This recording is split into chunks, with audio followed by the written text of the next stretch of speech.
Hey everyone, it's technology expert Burton Kelso here with another tech tip to help you get the most out of the technology in your life.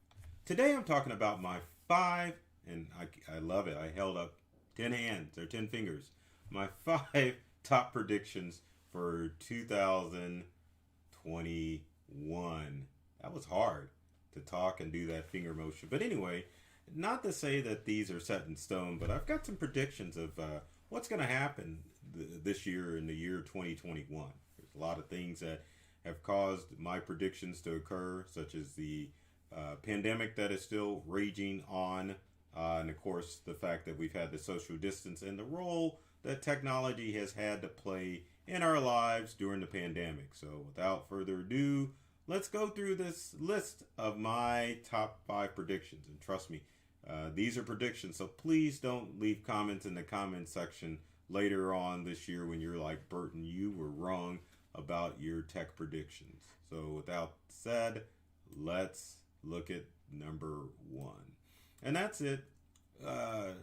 Welcome to the virtual world for the most part. And when I mean the virtual world, I mean not everyone's going to be wearing VR goggles. It means that we're still going to continue to work virtually, and of course the workplace is probably going to change.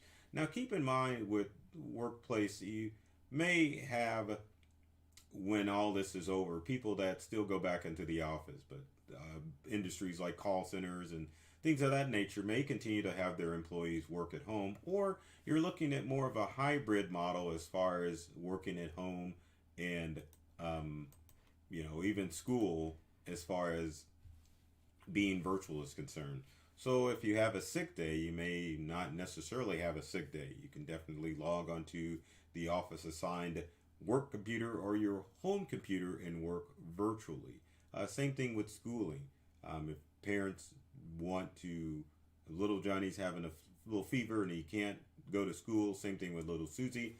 They can work virtually, or maybe the family wants to take a vacation.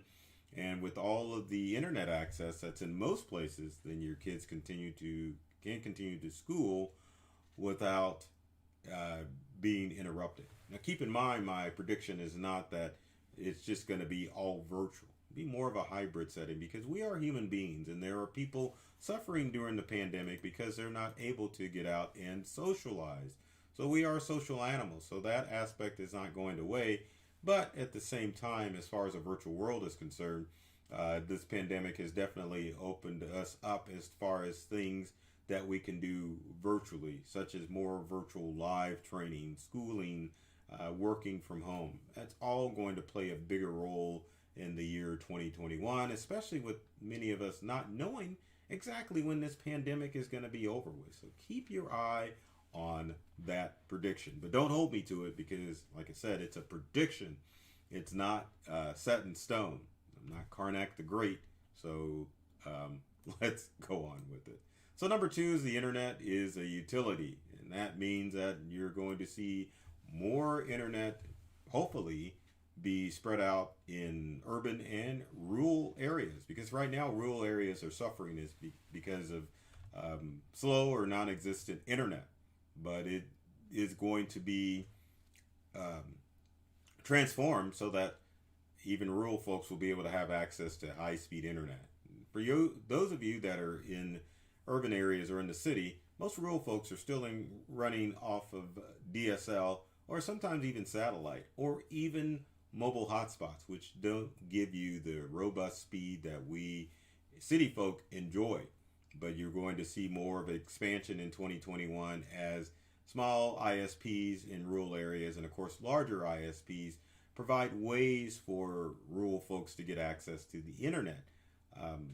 It will be considered a utility. Not saying that the government's going to step in and say, hey, you need to make this happen, but you may start to see more government entities give out incentives to internet service companies to get them to install either fiber or some type of wireless broadband throughout rural communities in order to get access to internet. But let's face it, when it comes to internet, it is a utility, because can you think of anything that you don't do that or that you do that doesn't require internet? And truth is that basically everything we do is internet based. It doesn't matter if we're on our desktop computers or even our smart devices. We are on the internet in some form of or another. So the internet definitely needs to transform itself into where it's a utility, where it's accessible to all. This almost goes back to almost 100 years ago when electricity wasn't considered essential. But then, obviously, as the years went on, electricity and gas or propane in some form was considered essential for all human beings in order to live a full and robust life.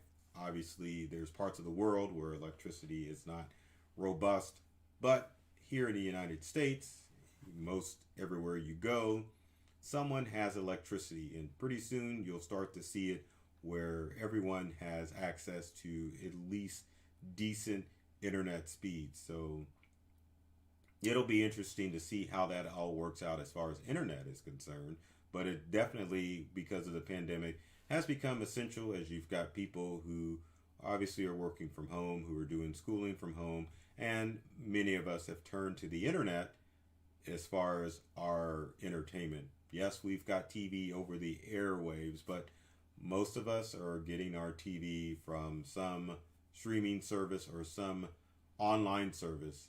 So look for the internet to make a huge transformation in the year 2021. My next prediction is, I love this. Some poor soul working from home will be responsible for a large company data breach. That is going to be a big problem for every company that is. Now, I'm not going to make the prediction as far as the information is concerned because it could come from any of these large tech companies. Just last year, Twitter became hacked because there was a hacker or a cyber criminal, as we should call them, that was able to get to Twitter and obviously get access to sensitive company data, and it resulted in a Twitter breach.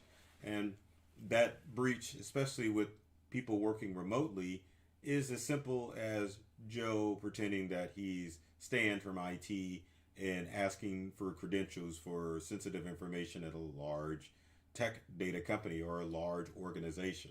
I mean, you see it all the time happen with hospitals and government entities, but some large company, I don't know who, is going to get breached because some employee fell for a phishing scam.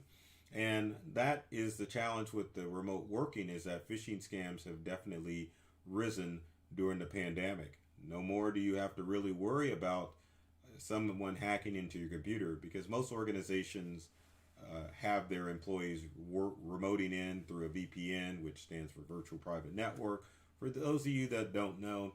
And most of your tech devices, such as smartphones, tablets, and computers, usually have all of the updates that are keeping them safe from all of the bots that are trying to break into your devices. So it's definitely going to come down to an individual or a group of individuals that fall victim to some sort of phishing scheme or whaling scheme or even a spear phishing scheme where they inadvertently give out company secrets to some cyber criminal, and lo and behold, more of our personal information will fall out onto the internet. But it could be a little bit worse than that. So that is my prediction, because it's hard for companies to rein in employees, because when you're working remotely, you just get a little lax as far as what you are doing with the company computer or the network or just your casual work at home mentality. So keep that in mind.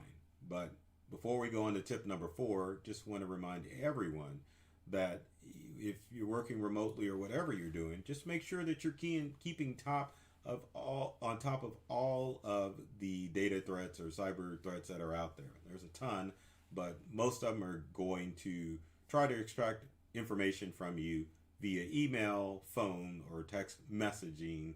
So be on the lookout for those scams that are out there and don't fall for them, because remember, 99% of cybercrime requires user interaction. So as long as you're not clicking on stuff or going to questionable websites. You're going to stay safe and you're going to keep your company safe from all of those threats out there.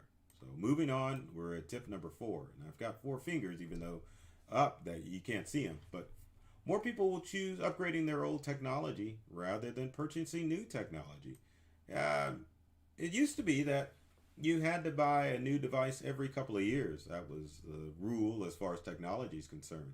But as we move to more of an internet-based society, more and more people are going to be holding on to their old devices. Truth be told, you can realistically get up to 10 years of usage from your old laptop or desktop computer and probably 5 to 6 out of that old smartphone. With the economy the way it is, people obviously need to hold on to technology, but they're not going to be as quick to go out to purchase technology. And so you're going to see people who are going to be holding on to those devices.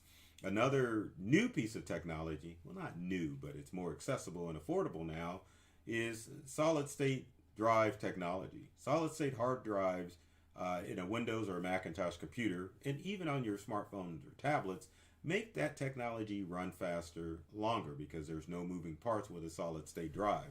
So if you've got an older laptop or an older desktop computer's running slow, you can definitely give it new life by installing a solid state hard drive in that device and make it run like new. But with that emerging technology, you definitely will see more people switching to solid state, especially for their desktop and laptop computers, because with many of us using internet-based applications, it's definitely easier just to install or upgrade our old computer because the processors are already there in the computer to handle any type of internet service. So if you're using a lot of web-based or cloud-based applications, you don't need the processing power that you would old school if you were running large Excel spreadsheets or running stuff on older, slower processors. Processors are fast with the i9, i7s, and i5s.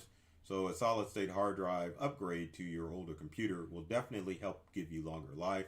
More people are realizing this, so you're going to see more upgrades to old tech as opposed to people rushing out and buying the latest tech toy out there, at least until the economy recovers. And then finally, my final tip is Skynet will take over. Well, not really, but artificial intelligence is starting to arise, and you're seeing artificial technology work down below with the